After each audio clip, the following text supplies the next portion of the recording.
دی educator school میانی campus میں رحمت للعالمین دن منایا گیا، جس میں تلاوت قرآن پاک کے بعد اسکول کے بچوں نے سرور کائنات رحمت للعالمین کے حضور نعتیہ کلام پیش کیے۔ کئی بچوں نے سیرت نبی کے موضوع پر تقاریر بھی کی۔ تقریب کے آخر پر کیمپس کے ڈائریکٹر شاہ ولی خان نے اپنے خطاب میں وزیر اعظم پاکستان عمران خان کے ویژن کے مطابق اسسٹنٹ کمشنر بھیرا محمد مرتضیٰ، جنہوں نے تحصیل بھر میں بروز ہفتہ رحمت للعالمین ڈے منائے جانے کے اقدام کو خراج تحسین پیش کیا اور ملک و قوم کے لیے دعا کے ساتھ یہ تقریب اختتام پذیر ہو گئی۔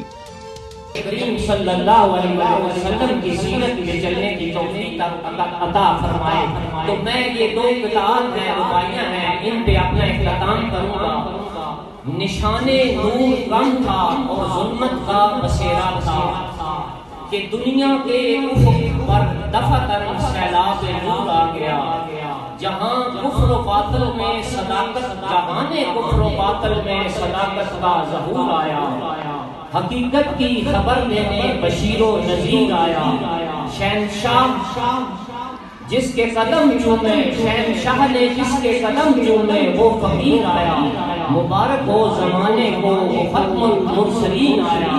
سراپا کرم بن کر رحمت للعالمین آیا۔ یہ پھول نہ ہوتا تو کلیوں کا تبسم بھی نہ ہوتا، یہ گل نہ ہوتا تو گل کا ترنم